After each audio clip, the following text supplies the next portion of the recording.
آج کے افسانے کا نام ہے مائی جنتے۔ مائی جنتے سلیپر پھٹ پھٹاتی گھسیٹتی کچھ اس انداز میں اپنے میلے چکٹ لباس میں داخل ہوئی تھی کہ سب گھر والوں کو معلوم ہو گیا کہ وہ آ پہنچی ہے۔ وہ رہتی اسی گھر میں تھی جو خواجہ کریم بخش مرحوم کا تھا۔ وہ اپنے پیچھے کافی جائیداد، ایک بیوہ اور 2 جوان بچیاں چھوڑ گیا تھا۔ آدمی پرانی وضاقتہ کا تھا۔ جو ہی یہ لڑکیاں 9-10 برس کی ہوئیں، ان کو گھر کی 4 دیواری میں بٹھا دیا، اور پہرا بھی ایسا کہ وہ کھڑکی تک کے پاس کھڑی نہیں ہو سکتی تھی۔ مگر جب وہ اللہ کو پیارا ہوا تو ان کو آہستہ آہستہ تھوڑی سی آزادی ہو گئی۔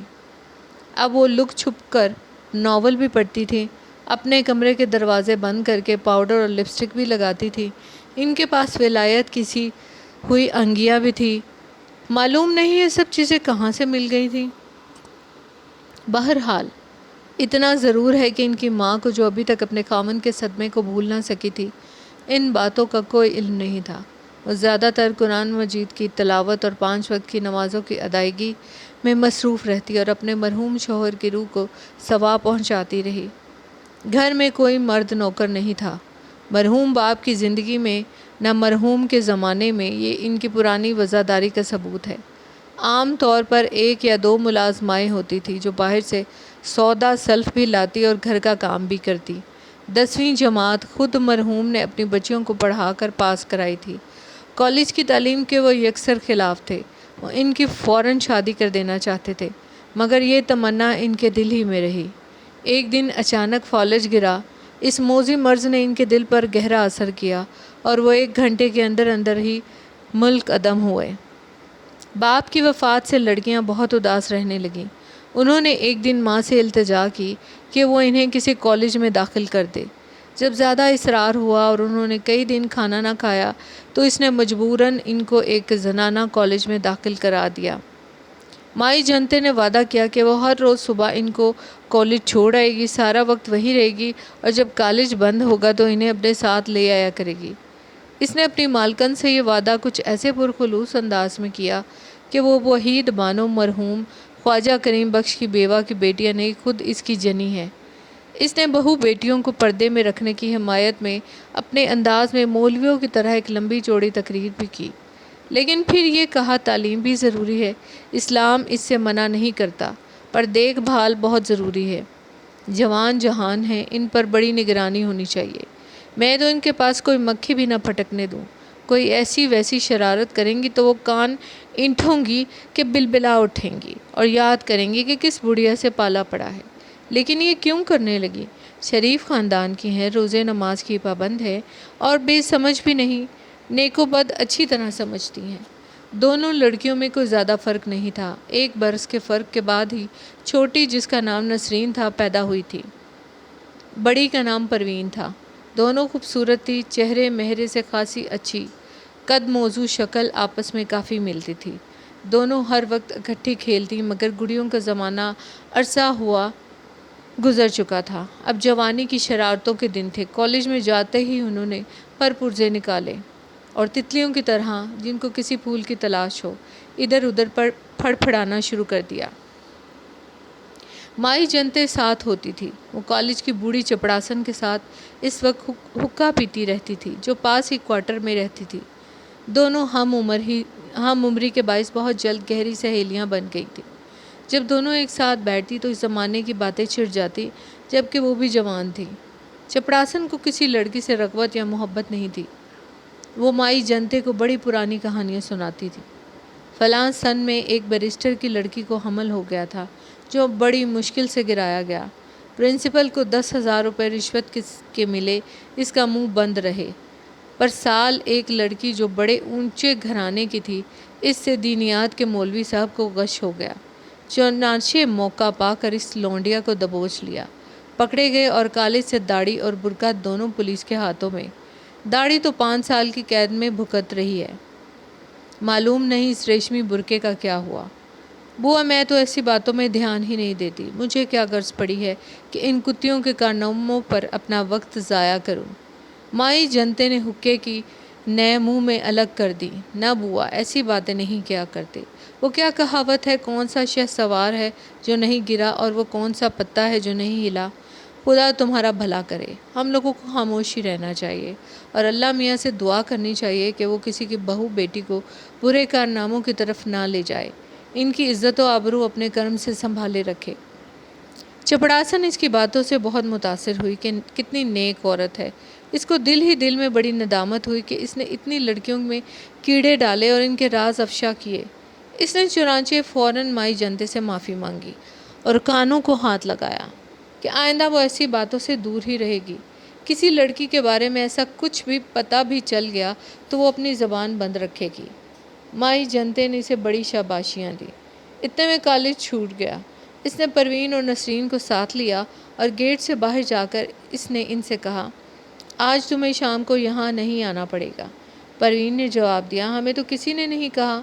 اصل میں تم دونوں بہت بے وقوف ہو، دھیان سے ہر بات سنا کرو، میں تمہیں کسی سے پوچھ کر بتا دوں گی۔ گھر پہنچ کر مائی جنتے نے ان کے لیے چائے تیار کی اور بڑی پھرتی سے میز پر لگا دی۔ پھر وہ ان کی ماں کے پاس اپنی پیالی لے کر بیٹھ گئی اور چپڑاسن سے جو باتیں اس کی ہوئی تھیں منو ان سنا دیں۔ اس نے آخر میں اس کو مشورہ دیا کہ پیدل آنا جانا ٹھیک نہیں، میرا خیال ہے آپ کسی تانگے کا بندوبست کر دیں تو ٹھیک رہے۔ پیدل چلو تو کوئی گنڈا کندھا ہی رگڑ دے بیٹیوں کے ساتھ۔ مائی جنتے کا یہ مشورہ بڑا معقول تھا۔ چنانچہ تانگے کا بندوبست دوسرے ہی روز ہو گیا۔ مائی جنتے نے ایک تانگے والے سے مہینے بھر کا کرایہ طے کر لیا۔ دوسرے تیسرے روز اپنی مالکن وحیدہ بانو کو یہ خبر سنائی کہ پڑوس میں دیوار کے ساتھ جو جگہ خالی ہوئی تھی اس میں نئے کرایہ دار آن بسے ہیں۔ وحیدہ بانو نے پوچھا، کون لوگ ہیں؟ جانے ہماری ہوں گے کوئی ایرے گہرے نتھو خیرے، میں نے تو کسی سے پوچھا نہیں۔ ایک دن دوسری طرف سے کوٹھے پر سے کسی شخص نے ایسے ہی جھانک کر ان کے صحن میں دیکھا۔ ایک ہنگامہ ہوتے ہوتے رہ گیا۔ مائی جنتے کہیں باہر گئی تھی۔ وحیدہ بیگم نے فوراً کواڑ کی اوٹ میں کھڑے ہو کر محلے کے ایک چھوٹے سے لڑکے کو بلایا اور کہا، اگر پڑوس والے مکان میں جو نئے کرایہ دار آئے ہیں ان میں کوئی عورت ہو تو ان سے کہو آپ کی ہمسائے بیگم صاحبہ آپ سے درخواست کرتی ہیں کہ 2 گھڑی کے لیے تشریف لے آئیے، بڑی مہربانی ہوگی۔ لڑکا پیغام لے کر چلا گیا۔ کوئی آدھ گھنٹے کے بعد دروازے پر دستک ہوئی۔ پروین اور نسرین اپنے کمرے میں پڑھ رہی تھی، اس لیے اس نے خود دروازہ کھولا۔ دہلیز پر ایک سفید برقع پوش خاتون کھڑی تھی۔ اس نے بڑے ملائم لہجے میں وحیدہ بیگم سے پوچھا، کیا آپ ہی نے مجھے یاد فرمایا ہے؟ وحیدہ بیگم نے جواب دیا، جی ہاں، تشریف لے آئیے۔ وہ اندر چلی گئی۔ دونوں باہر بچھے ہوئے تخت پر بیٹھ گئیں۔ وحیدہ بیگم کی سمجھ میں نہیں آتا تھا کہ وہ گفتگو کا آغاز کیسے کرے۔ دونوں چند لمحات ایک دوسرے کی شکل و صورت اور کپڑے لتوں کا جائزہ لیتی رہیں۔ آخر ہمسائے ہی نے مہر خاموشی توڑ دی اور پوچھا، فرمائیے آپ نے مجھے دولت خانے میں کیسے بلایا؟ اس پر وحیدہ بیگم کو اپنی شکایت کے اظہار کا موقع مل گیا اور اس نے بڑی بردباری اور تحمل سے صبح کا حادثہ بیان کر دیا اور پوچھا، وہ کون صاحبزادے ہیں جو اس طرح پرائے گھر میں تانگ جھانک کرتے ہیں؟ میرا لڑکا ہے بہن، وہ تو ایسا نہیں، بڑا شرمیلا ہے، چونکہ ہم نئے اٹھ کر یہاں آئے ہیں اس لیے اس نے کوٹھے پر چڑھ کر دیکھا ہوگا کہ آس پاس کیا ہوگا۔ ویسے میں اس کو منع کر دوں گی کہ خبردار تم نے ادھر کیا کسی بھی طرف نظر اٹھا کر دیکھا، بڑا برخوردار لڑکا ہے، ضرور میرے حکم کی تعمیل کرے گا۔ نینے اگر اس کے باپ کو اس کی شکایت بتا دی تو اس کا مار مار کے کھال ادھیڑ دیں گے، بڑے سخت گیر ہیں وہ اس معاملے میں۔ ایسے مجھے افسوس ہے، نہیں میں نے صرف آپ کے کانوں تک یہ بات پہنچانی تھی کہ بدمزگی نہ ہو۔ یہ کہہ کر وحیدہ بیگم اٹھی اور پکاری، پروین، نسرین ادھر آؤ ذرا۔ دونوں لپک کر باہر نکلی لیکن ایک نادیدہ عورت کو دیکھ کر ٹھٹک گئی۔ دوپٹے بغیر فوراً اندر بھاگی اور دوپٹے اوڑھ کر باہر آئیں۔ نووارد عورت کو جھک کر سلام کیا اور اپنی ماں سے پوچھا، کیوں امی جان؟ وحیدہ بیگم نے ہمسائی سے اپنی بیٹیوں کا متعارف کروایا۔ اس نے ان کو لاکھ دعائیں دی اور ان کی خوبصورتی کی بڑی تعریف کی کہ ماشاءاللہ چندے آفتاب چندے ماہتاب ہیں۔ پھر اس نے کہا، میرا سلیم بالکل انہی کی طرح شریف اور شرمیلا ہے۔ چند دنوں ہی میں وحیدہ اور ہمسائی جس کا نام نازلی بیگم تھا بڑے گہرے مراسم ہو گئے۔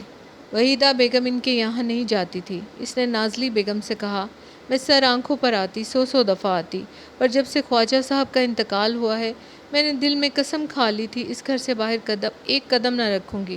بہن دیکھو، خدا کے لیے مجبور نہ کرنا، اس اثناء میں کالج میں کئی فنکشن ہوئے، کبھی کوئی مباحثہ ہے، کبھی لینڈن شو ہے، کبھی مشاعرہ ہے، کبھی کچھ۔ پروین اور نسرین دونوں ان پروگراموں میں شامل ہوتی تھیں، مگر مائی جنتے ساتھ ہوتی اور ان کو لے کر بحفاظت واپس گھر آتی، خواہ جلدی خواہ دیر سے۔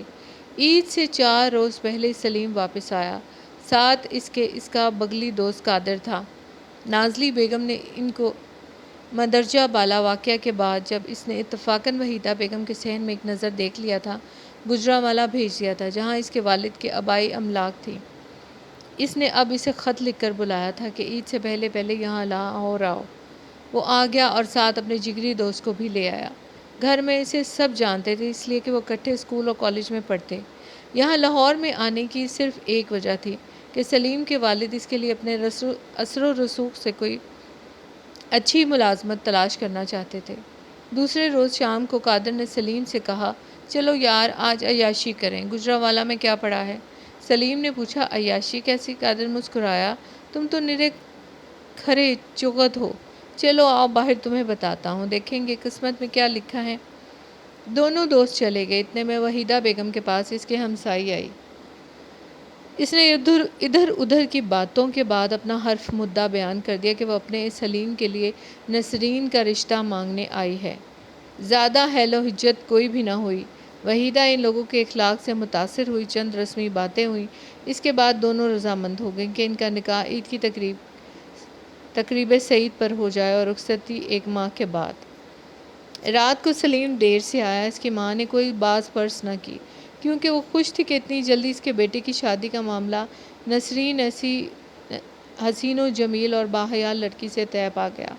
اس نے چنانچہ سلیم کو یہ خوشخبری سنا دی۔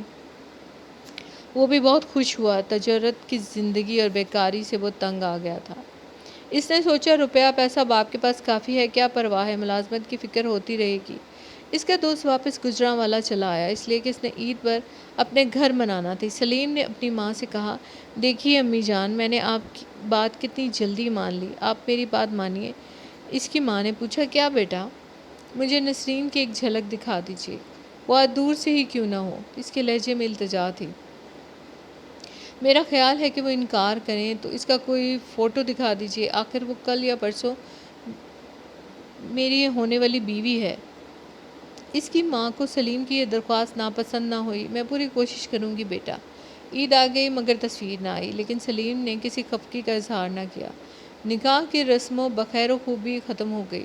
جب وہ باہر نکلا تو اس کی ماں نے کواڑ ذرا سا کھولا اور اس کو آواز دی۔ وہ ٹھہر گیا۔ ہاتھ باہر نکال کر اس نے سلیم سے کہا، یہ لفافہ لے لو، دیکھو میں نے اپنا وعدہ پورا کر دیا۔ سلیم سمجھ گیا، آس پاس کوئی بھی نہیں تھا، اس میں تاب و انتظار کیسے ہوتی۔ اس نے لفافہ وہیں کھڑے کھڑے کھولا، دھڑکتے ہوئے دل سے تصویر باہر نکالی، ادھر ادھر دیکھا اور تصویر پر پہلی نظر ڈالی۔ اس کا رنگ ہلدی کی طرح زرد ہو گیا۔ تصویر اس کے کانپتے ہوئے ہاتھوں سے گر پڑی۔ اتنے میں سامنے والا دروازہ، جس میں سے اس کی ماں نے ہاتھ نکالا تھا، کھولا اور بڑھیا نکلی۔ سلیم نے اس کو حیرت زدہ آنکھوں سے دیکھا۔ مائی تم یہاں کیسے پہنچ گئی؟ تو اس رات تم ہی؟ اس نے اس سے اور زیادہ کچھ نہ کہا اور تصویر زمین ہی پر چھوڑ کر تیز قدموں سے اپنے ایک دوست ڈاکٹر جمیل کے پاس گیا اور ساری بات بتا دی۔ جمیل نے اس کو اسپتال میں داخل کرا دیا، جہاں اس کے جھوٹ موٹ کے مرض کا علاج ہوتا رہا۔ آخر ڈاکٹر جمیل نے سلیم کے والد کو بلا کر تخلیے میں کہا، یہ شادی نہ ہو، آپ کا لڑکا عورت کے قابل نہیں ہے۔